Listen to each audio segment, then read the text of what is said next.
Здравствуйте, добро пожаловать на канал Усатого. Я продолжаю играть в The Beginner Quiet. Ну что ж, дорожная лента Möbius. Нажать любую кнопку. Нажимаем.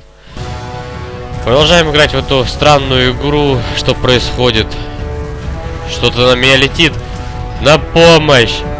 Помогите, я ослепла! Помогите!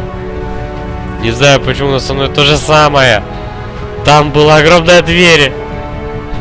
Ужас. Что это? Нас убьет огромная дверь. Священный фонарь. Нет. Нет. Нет. Я просто не могу остановиться. Чё я... Ого, я правильно нажал.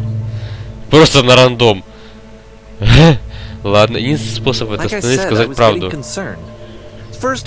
He's never been this explicit in his work about exactly what he's thinking. So, where's that coming from? But then even weirder, his work has potentially stopped being an outlet for him. It's not like he's having trouble iterating on ideas, but he literally just can't think of new ideas anymore. And in person, he was being a lot more distant than usual. Like, you know how sometimes a person will just deflect anything that you say in order to keep themselves disconnected all the time? It was that kind of thing. Here was the point in my relationship with Koda where I really started to wonder if he needed my help in some way. Мне нужно больше работать, больше работы, больше... Нужно больше работать. С нами все будет хорошо. Ладно, я по рандому просто нажал на кнопочку, было круто. After this game, it's almost 6 months before he finishes something new. Полгода долго. Уже 10-й.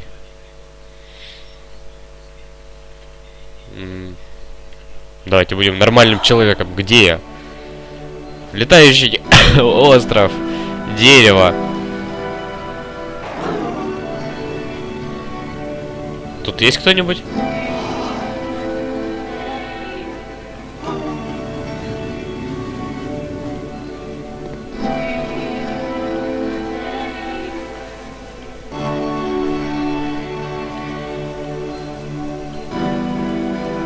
Это со мной дерево говорит или как? Во мне пусто, я... Не осталось ничего, что я могла бы вложить в свой труд. У меня кончились идеи дерева. Дай мне новых идей, я тебя прошу. О, еще деревья. О нет, да. Что изменилось? Была машина, что поддерживает меня, но она осталась. Я пытаюсь найти движок. Питавший меня, что вновь его запустит. Ну, не знаю, давайте вот это. Я пытаюсь найти движок, пытавший меня, питавший меня. Ужас, какая здесь омерзительная музыка, которая меня очень бесит. Да. Ты знаешь, где машина? Где она? Мне нужно увидеть ее и понять, почему она остановилась. Отведи меня от чудо-дерева. If the last game featured Koda talking explicitly about his creative frustrations, this one turns it up to 11. Now, put yourself in my shoes playing this. Here's a friend whose work is exhibiting signs of struggle, frustration, anxiety, depression, even. And yet still he keeps making games. Просто по рукам. Throwing himself into the grinder even when he clearly doesn't have the energy for it anymore. Мы в Китае. Why? What is it for? Покажи мне. Давай, покажи мне вот чудо машина. And just what I knew of him, this was a result of how isolated he was. He was in his own little bubble, just sitting at his computer all day, not really showing these games to anyone, not releasing them onto the internet. And so he didn't have anyone outside of himself to connect with. He had no outlet to ground himself on. Сначала нужно чакнуть 3. Сначала нужно закрыть дверь. Да. Ну, еще раз надо закрыть. Потом нужно открыть дверь. Так, теперь нужно закрыть дверь.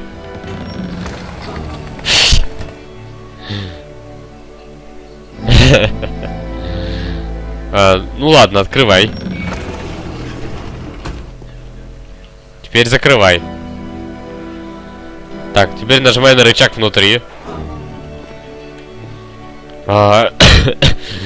Ладно, теперь точно закрой дверь.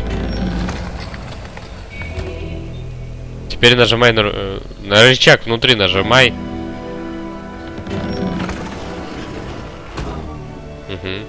You can't talk Теперь закрой yourself out of дверь. loneliness. It doesn't work that way.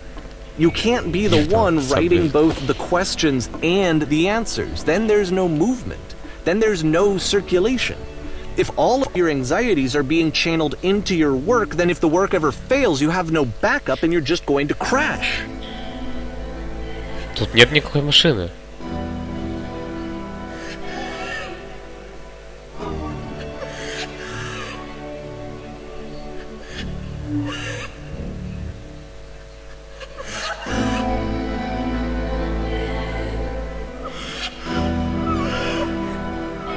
Ну нет, я бы не согласился. Игры делать трудно вообще-то. Ой, извините. О, да, мне так хорошо. Это не было правдой.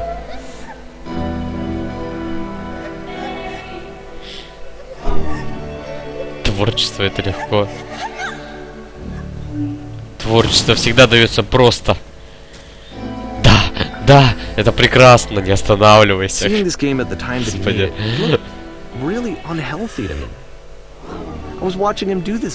Это такой простой выход. Отлично.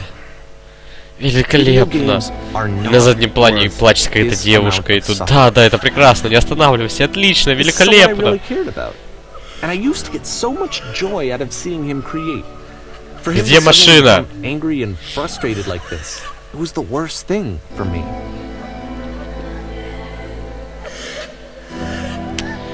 Боль уходит без малейших усилий. Рано или поздно все это окупается. Рано или поздно это все окупается. Да, еще продолжай. This is what I felt at the time. I don't know how else to explain it. I wanted it to stop more than anything. I had never felt so rotten. Господи. I needed more than I had ever needed anything. Невероятно.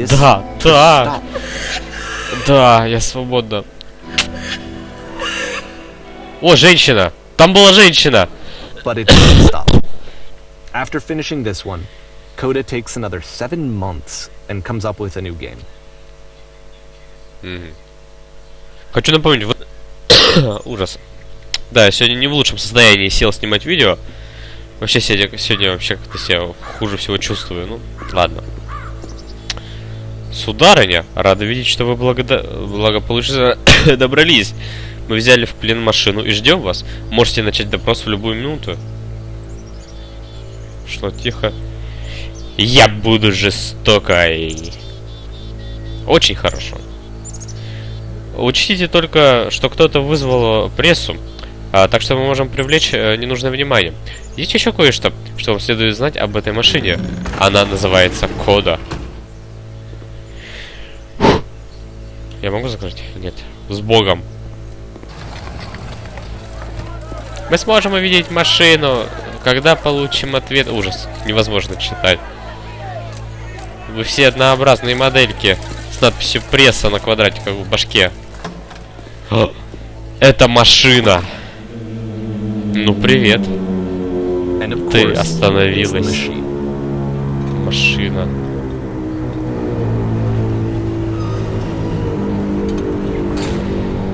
Ты прекратила питать нас.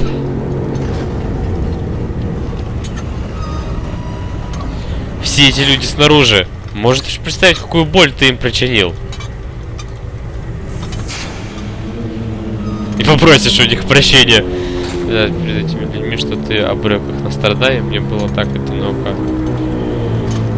Тебе нужно признать перед этими людьми, что ты обрек их на страдания.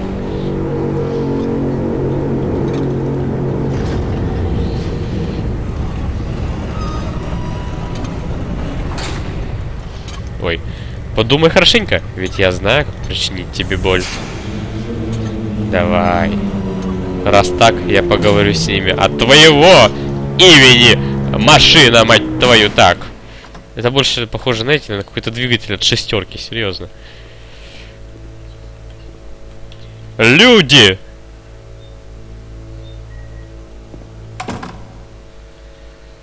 Последователи мои! Да.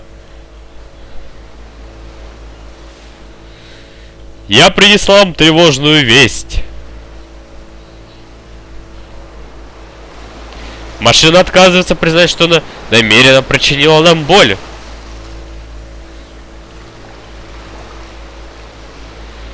Но это не так уж ужасно. Мы сильнее, чем кажется машине.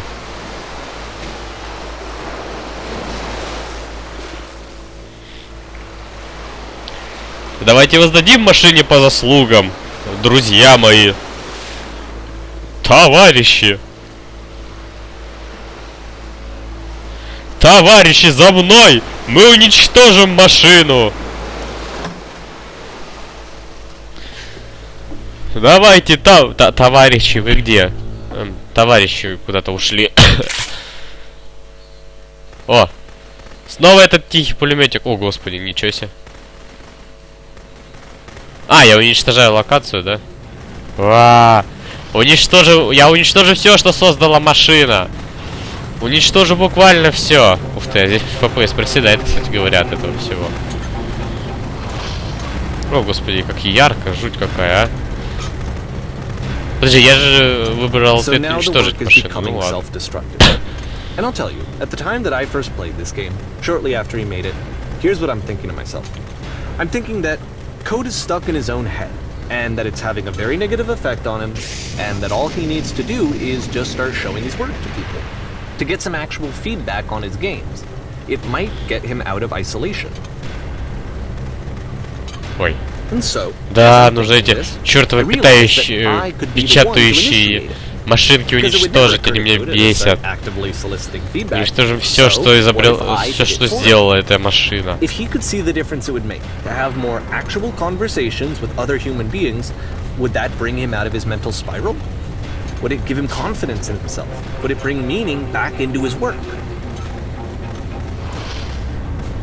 Давайте уничтожаем все.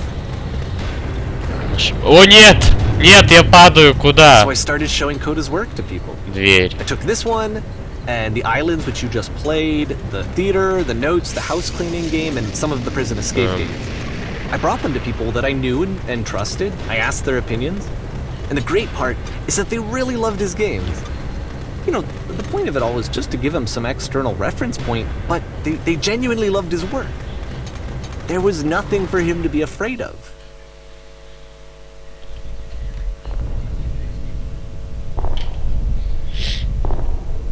Машина.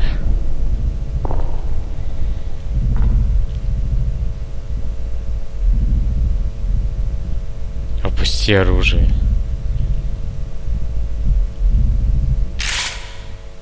Сдохни, мразь. А, надо прострелять. Сдохни! Сдохни! Сдохни, нужен. To be told that my work is good, that I am good. When someone really connects with a thing that I've made, when they see themselves purely in my work, there's nothing that feels better. And I got to give that very same feeling to my friend. I did something... I really felt like I'd done something good, like I was a good person. I felt like there was a friend who was in trouble and was unhappy and maybe didn't like themselves, and I could fix it. If I could give him this gift, maybe I could fix the problem. When they told me how much they enjoyed his games, it was the best feeling. It was the absolute best feeling. It made me feel so happy. So beautifully, beautifully happy.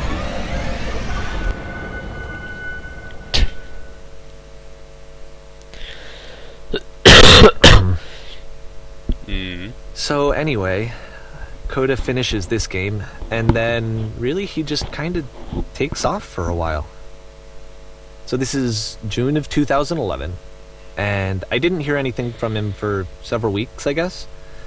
And so out of nowhere, one day I get an email, and it's got a private link to a new game of Coda's. This one is called The Tower, and to my knowledge, it's the last game that Coda ever made. So let's take a look. Ну давай, интригующе. Он создал эту игру. Что же он создал? Башня.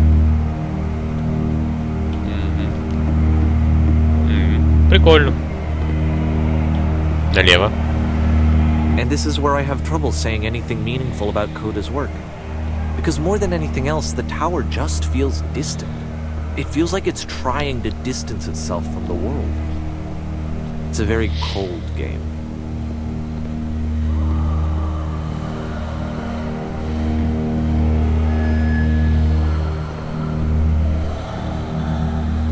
This room actually has a maze in it.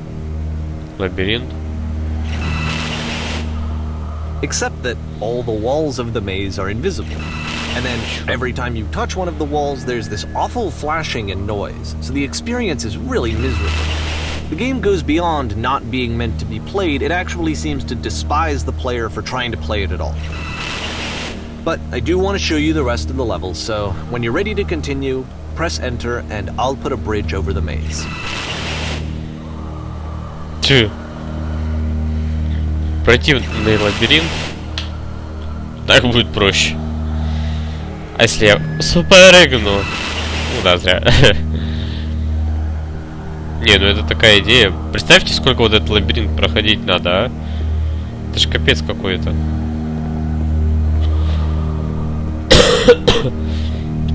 Что, он умирает так противно? It's not like this is the first game that's needed some modification to be playable. Like the house cleaning game. You know, that one used to actually loop the cleaning chores and you just cleaned a house forever. I had to cut it off so that you could exit the house and the game would actually end. But that game had an idea that it was actually trying to communicate. What's the deeper idea behind the invisible maze? The only way past this challenge is to randomly guess the 6-digit code. Like the invisible maze, it's frustrating to me, because it's the opposite of everything else that Coda has made. It doesn't encourage thought or engagement. It doesn't ask anything of me, except a lot of my time. If I could have reached him during this time, then maybe I could have asked him, but I couldn't. I still don't really understand why this is here. I'll put the code on the ground for you here, though, so that we can move on. О, ну я хотя бы с первой цифры угадал. 5. 1. 6. А если бы не было подсказочки, так скажем, от разработчика, точнее от этого, от этого чувака. Ужас. Да.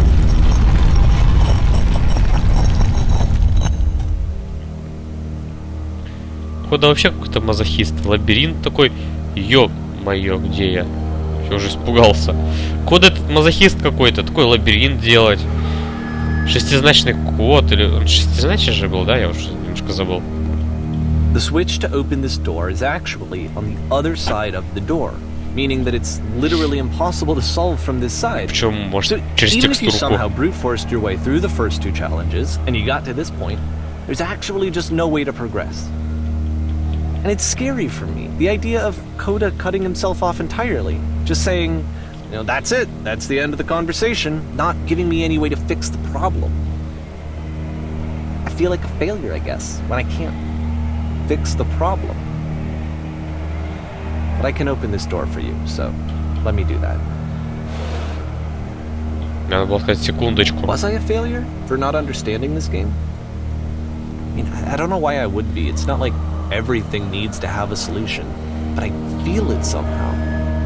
I feel like I failed, and I don't understand why. I remember, it's June of 2011. I'm playing this for the very first time, and as I'm playing, I'm thinking to myself, I don't know this person.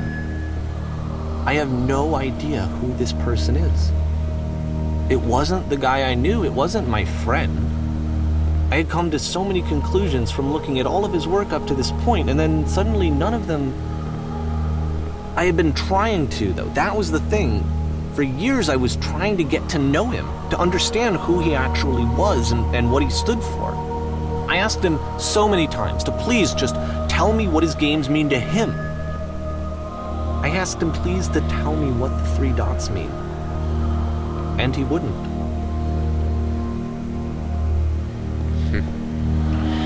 Ну, может, ему просто нравились такие игры. I just felt so strongly that if I could have connected with him, that if I could have somehow made his work my own, that I would finally be once and for all happy. It was that I needed to see myself in someone else. I needed to be someone other than me. But he stopped and left. And it felt somehow like I had failed.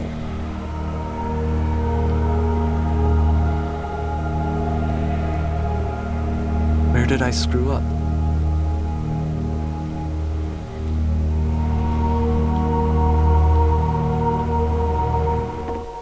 Дорогой Дейви, благодарю за интерес к моим играм.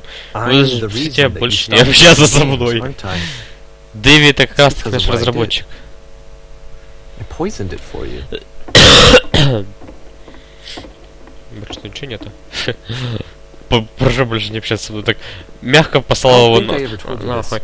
Порой я гадаю, считаешь ли ты, будто я делаю эти игры для тебя? It felt as though I were responsible for something important and valuable.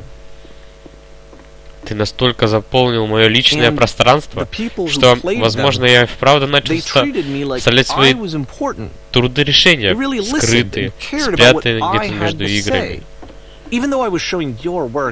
Если бы и был какой-то ответ, какой-то смысл, он принес бы тебе счастье. Перестал бы ты брать мои игры и показывать их людям вопреки моим желаниям, а давать им то, что ты не вправе давать, нарушать эту единственную границу моей защищенности. Ну, в принципе, как раз таки из вот этих надписей можно понять то, что, как я понимаю, наш разработчик, вот этот Дейви, он брал игры кода, переделывал их и показывал в сеть. И, так скажем, уничтожал личное пространство этого кода.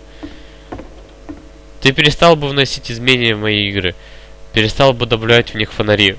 А, священный фонарь ты добавляешь, Дейви? А, проказник. Фонарь. Почему нельзя было оставить их как и есть? Рядом с тобой мне физически плохо. Ты отчаянно хочешь чего-то, а я не могу тебе этого дать. У меня этого просто нету. Попытки свыкнуться с новыми идеями не вызывают у меня подавленности. Спады — это просто часть процесса. Сам тот факт, что ты полагаешь, будто я надломлен и отчаялся, говорит больше о тебе, чем обо мне. Косяк перевода, походу. Я осознаю, что сейчас все это для тебя еще лишено смысла. И это нормально. Ты не моя проблема. Не мне ее решать. Но я очень надеюсь, что однажды что-то в тебе щелкнет. И ты примешься с тем, с чем сейчас сражаешься. И когда ты наконец-то поймешь, о чем я говорю, не говори ничего. Да мне сказали ничего не говорить. Хуёп. Не надо. Решения нет. Здесь нету решения. Нет. За что? Нет. So a part of me has hope that if I put this compilation out into the world, and if I put my name on it, that maybe enough people will play it so that it'll find its way to you, so that I can tell you that I'm sorry. I know I screwed up. If I apologize to you truly and deeply, will you start making games again? Please, I need to feel okay with myself again. And I always felt okay as long as I had your work to see myself in. I mean, is something wrong with me? Because I know that I did an awful thing, and I'm doing it again right now. Like, I'm showing people your work, but I can't stop myself from doing it. That's how badly I need to feel something again, like I'm an addict. There has to be something wrong with me. Can I apologize? What if I tell you I was wrong? Will that work? Will that fix it? I don't know. I don't think it will, but there's nothing else that I can do. Just tell me what you want. I'm sorry. I'm sorry. Please, start making games again. Please help me. Please give me some of whatever it is that makes you complete. I want whatever that wholeness is that you just summoned out of nothing and you put into your work. You were complete in some way that I never was. And I want to know how to be a good person. I want to know how not to hate myself. Please. I'm fading, and all I want is to know that I'm going to be okay.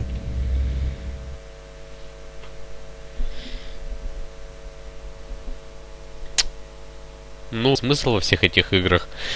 Когда кода просто так, как делал просто для себя. Как я понимаю. Так. Это вокзал? Бывает, чё. Кто паровозики не любит? Чух-чух. Знаете, вот этот момент мне как-то вот так вот, если смотреть, напоминает момент из Гарри Поттера. More love, more praise, more people telling me that I'm good. Always more. It's like a disease. Идти дальше. То есть, смотрите. Solution. Гениально. Кстати, это удобно, поиск сразу к дому подъезжает. Как я понимаю, наш разработчик...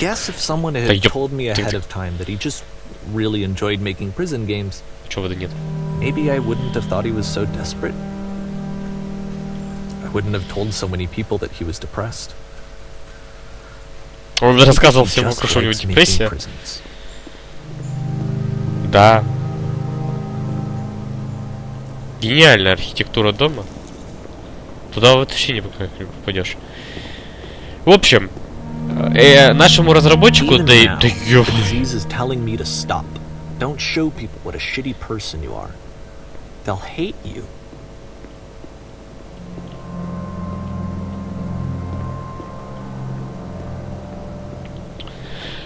я боюсь заговорить, а то он опять сейчас начнет. Ему нужна оценка со стороны помочь Коди, потому что он думал, что у него депрессия. Но на самом деле депрессия была у Дейви, у нашего разработчика, и он пытался поглотить эту депрессию с оценкой со стороны. На самом деле так, не надо делать, не надо полагаться на других людей, потому что ты не знаешь.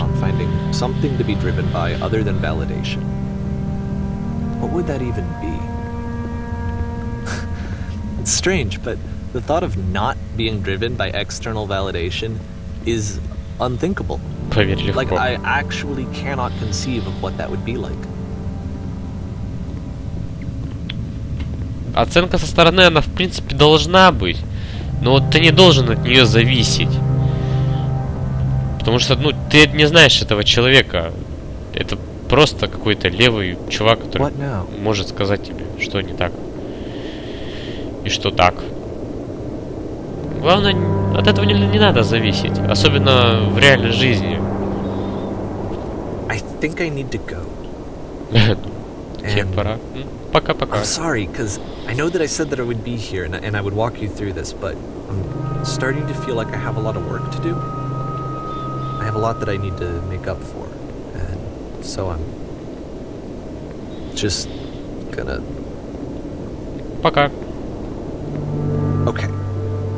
Пока. Давай. До встречи. Нельзя зависеть от оценки со стороны. Вы знаете, это может сразу манер вспомнить школьные годы. Вот тогда, особенно вот если вспомнить отличников, то они от чего? Они зависят от оценки других людей. И им нужно, чтобы их хвалили. И тогда у них будет все получаться, но сейчас люди такие, что ты не дождешься похвалы, даже если ты просто гений. Нужно жить для себя. Не нужно делать какие-то... Не нужно полагаться на чужие мнения. Опять этот санный джипек. Хотя нет, в принципе, в этот раз он сделал его нормально. Вот я даже не знаю. Я даже не знаю, что это. Я понимаю, что мы в круге. Да, мы в круге. То есть, видите, вот середина и вон. Это такой круг. Огромно. Мы в нем находимся. Ну да, это лучше, чем квадратик. По крайней мере. Лучше цилиндры делать. Не знаю почему, вот мне всегда больше... Я немножко, чуть-чуточку в этом разбираюсь и могу... Да, Усатый сам может сделать игру, если ему не будет лениво. И мне больше нравится делать какие-то цилиндры, не знаю. Такой огромный делаешь, растягиваешь его очень длинно. JPEG разглаживаешь, чтобы картинка была красивая. И все. А если я не успею? Ну, не захочу просто на все. Успеть ты тут по-любому успеешь. Слушай, я реально хочу туда.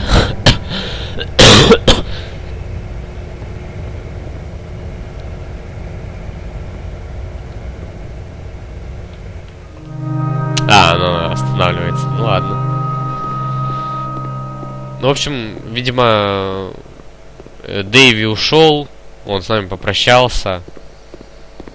Ну что ж, ему нужно понять себя. Я обычно делаю так. У меня есть даже свое такое место, так скажем, в моем любимом парке. Я всегда там сажусь где-то с утра, в часов 9, в 11, там уж, утром. Покупаю себе квас, сижу на скамейке, пью квас. И все, и просто думаю. Просто сижу и думаю о чем-нибудь. Дождь начинается. Не, ну MP3 файл я тоже могу, в принципе, вставить. А дождик можешь написать, а? Капельки, давай, вот капельку давай, можешь сделать? Не может. Ну MP3 файл я тоже могу вставить. Чё тут? Там проблемы нету. Опять этот сверхлуч. Давай. Убей меня, чудо-луч. Он меня не убил. Ей, я снова полетел. Шикарный баг. Ой, что-то я в черноту полетел. О боже. Лабиринт. Все это время это был лабиринт. Это лабиринт разума, из которого невозможно выйти. Потому что, зайдя за одну сторону, ты, выбирая один путь, ты теряешь два пути. Пойдешь по двум путям, ты потеряешь правильный выход. И когда все-таки ты найдешь выход и поймешь, что ты сделал так, а что ты сделал не так, уже будет слишком поздно. Потому что время истекло. И потом ты снова пойдешь в лабиринт. Но ты из него второй раз никогда не выйдешь. Знаете, вот так вот сфоткать. Вот так вот просто сфоткать и на рабочий стол тему поставить. Пиу. Да, прям так это, жалко немного. Вау. Ну что ж, смотрим титры. 4R. Я не знаю, что это значит.